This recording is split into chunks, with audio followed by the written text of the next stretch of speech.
कर्नाटक में हिजाब पर तनाजा जारी है। एक मुस्लिम खातून चांदनी नामी गेस्ट लेक्चरर ने टमकूर की जैन पीयू कॉलेज में इस्तीफा दे दिया है। कॉलेज इंतजामिया ने चांदनी को हिजाब उतारने के लिए कहा था। चांदनी 3 साल से हिजाब पहनकर तदरीसी खिदमात अंजाम दे रही थी। गेस्ट लेक्चरर ने अपने बयान में कहा कि प्रिंसिपल ने उन्हें बुलाकर कहा था कि हिजाब या कोई और मजहबी अलामत का मुजाहरा किए बगैर तदरीसी खिदमात अंजाम दे। इससे मेरी इज्जत नफ्स को ठेस पहुंचेगी।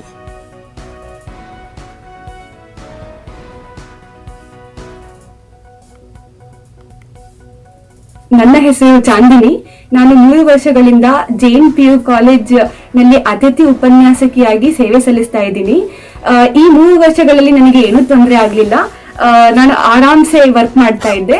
ಬಟ್ ನಿನ್ನೆ ಬೆಳಿಗ್ಗೆ ನಮ್ಮ ಪ್ರಿನ್ಸಿಪಲ್ ಸರ್ ಕರೆದು ನಮಗೆ ಹೇಳಿದ್ರು, ಹಿಜಾಬ್ ಅಥವಾ ಯಾವುದೇ ರಿಲಿಜಿಯಸ್ ಸಿಂಬಲ್ಸ್ ನ ವ್ಯಕ್ತಪಡಿಸಂತೆ ರಿಪ್ರೆಸೆಂಟ್ ಮಾಡದಂತೆ ಕ್ಲಾಸ್ ಮಾಡಬೇಕು ಅಂತ ನಮಗೆ ಆರ್ಡರ್ಸ್ ಬಂದಿದೆ ಅಂತ ಹೇಳಿದ್ರು. ಸೊ ಹಾಗಾಗಿ ನಾನು 3 ವರ್ಷದಿಂದ ಹಿಜಾಬ್ ಹಾಕೊಂಡು ಲೆಕ್ಚರ್ ಕೊಡ್ತಾ ಇದ್ದೀನಿ. ಸೊ ಅದು ನನ್ನ ಸೆಲ್ಫ್ ರೆಸ್ಪೆಕ್ಟ್ ಗೆ ಧಕ್ಕೆ ಆಯ್ತು.